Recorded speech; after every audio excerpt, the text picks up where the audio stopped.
नमस्कार किसान साथियों, मैं संकल्प शर्मा विदिशा मध्य प्रदेश से नर्मदा प्राकृतिक फार्म के यूट्यूब चैनल नेचुरल फार्मिंग में डीसी पर आपका फिर से स्वागत करता हूं। आज हमारे साथ हैं अनिल मिश्रा सर जी। ये है Madhya Pradesh state organic certificate agency जो है एमपी सोका, ये वहाँ से हैं, ये वहाँ कार्यरत हैं और आज हमारे खेत का एक इंस्पेक्शन करने आए हैं ऑर्गेनिक सर्टिफिकेशन का। तो आज हम इनसे जानेंगे कि अगर कोई किसान ऑर्गेनिक सर्टिफिकेशन कराना चाहता है तो किन किन बातों का उनको ध्यान रखना है और क्या क्या गाइडलाइंस को उनको फॉलो करना है। तो आगे आप सुनेंगे अनिल सर को। Sir please. किसान भाइयों नमस्कार, मेरा नाम अनिल भूषण मिश्रा है। मैं ऑर्गेनिक सर्टिफिकेशन में जैविक प्रमाणीकरण का निरीक्षक हूँ। किसान भाई, जो भी जैविक प्रमाणीकरण के लिए कुछ छोटी सी जानकारियाँ हैं, जैसे कि किसी भी रसायन का उपयोग ना करना, कम से कम खर्च में खेती को करना, घरेलू चीज़ों का उपयोग करना, बीज घरेलू हो जो कि किसी भी रसायन से उपचारित ना हो, उसके लिए कहीं भटकना या भागना या कोई ऐसा करने की ज़रूरत नहीं है। और अपने पास गोधन हो जिससे कि हमें गोबर की खाद, गोमूत्र ये आदि मिलता रहे, जिससे कि उसका उर्वरक क्षमता को बढ़ाया जा सके। तो उसके लिए फसल चक्र अपनाया जा सकता है। दलहनी फसलें लगा सकते हैं, सीड्स लगाएं तो फसलों को बदल के लगाना चाहिए। कोशिश करें कि अधिक से अधिक फसल ने अगर एक खराब हो तो दूसरे से फ़ायदा हो। अब रही बात प्रमाणीकरण के लिए, तो हमारा प्रमाणीकरण संस्था में बहुत सरल सा, एक तो हमारा ऑर्गेनिक सर्टिफिकेशन की वेबसाइट, ईमेल है, आईडी भी है, उससे आप फॉर्म लोड कर सकते हैं। रिक्विजिशन फॉर्म होता है जो पहले प्रथम जानकारी उसी में देते हैं। सेकेंड नंबर एप्लीकेशन को करते हैं, एप्लीकेशन भर करके उसको हमारी ऑफिस में भेजते हैं। उसका वैल्यूएशन करके आपको उसको फीस का स्ट्रक्चर बताते हैं कि इतना इतना पैसे, लगभग फीस 1 हेक्टेयर का 1400 रुपये के आसपास पड़ती है। सर एक चीज़ ये है कि लोगों में एक गलत मिथ एक आ गया है कि ये ऑर्गेनिक सर्टिफिकेशन जो है बहुत कॉस्टली है, जबकि मैं खुद ऐसे किसान मैं इस बात को प्रमाणित कर सकता हूं कि अगर आप मध्य प्रदेश सरकार से ये प्रमाणीकरण कराएंगे तो बहुत ही कम दाम में आप ये सर्टिफिकेशन करा सकते हैं। जैसा कि सर ने बताया कि 1400 रुपये वन टाइम फीस है, राइट सर, और 100 रुपये पर हेक्टेयर चार्जेस हैं आगे उसमें। हाँ 100। उसके अलावा आपको 100 रुपये पर हेक्टेयर का चार्जेस आपको देना पड़ता है।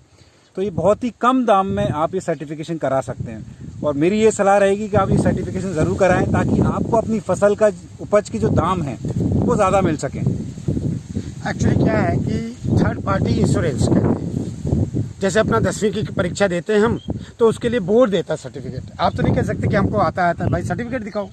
वैसे ही प्रमाणीकरण कराने का मतलब है कि आपके उपज को ये कहना कि ये जैविक है, उसके लिए हम एक अलग पार्टी हैं जिसको एमपी सोका कहते हैं।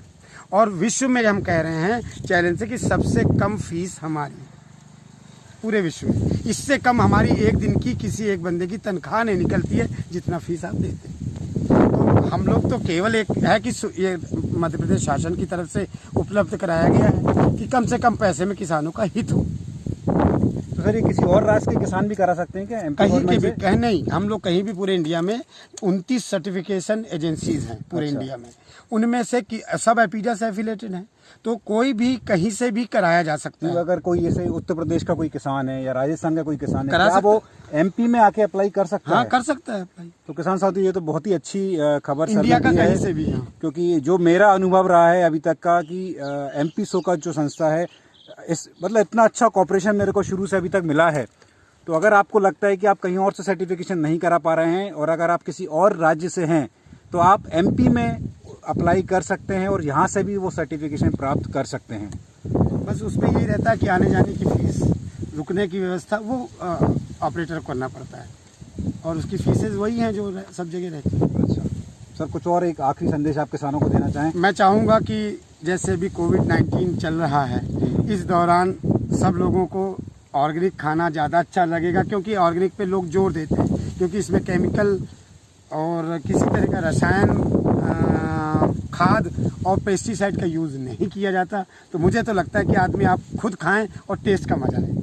और सर एक लास्ट आपसे पूछना चाहता हूँ, आप मेरे आज खेत पे आए हैं पहली बार, आपको इस खेत पर आकर कैसा अनुभव हुआ? कि मैं पिछले 4 साल से प्राकृतिक खेती कर रहा हूँ, आपका क्या अनुभव रहा है सर मेरे खेत में? मैं तो आपके खेत में पहली बार आया हूँ, लेकिन जो मैंने महसूस किया सॉइल में नरमपन, मतलब वो कम देखने को मिलता है। अच्छा। तो पहली बार में इतना नरम होना, जबकि आपके खेत काफ़ी न तो पौधे हैं यहाँ आसपास ज़्यादा पेड़ पौधे, उसके बाद भी सॉफ्ट ज़मीन है, चलने में अच्छा लग रहा था, तो इसका मतलब ज़मीन ठीक है। तो आप प्रयास कर रहे हैं और अच्छा करिए जिससे और अच्छे से अच्छा हो सके। और जैसे आपने ये भी 5 लेयर की खेती बताई जिसमें हम लोग खड़े हैं, ऐसे किसान कई खेतियों को करके आगे भी बढ़ सकता है बिल्कुल और अपना फ़ायदा इसी में होगा।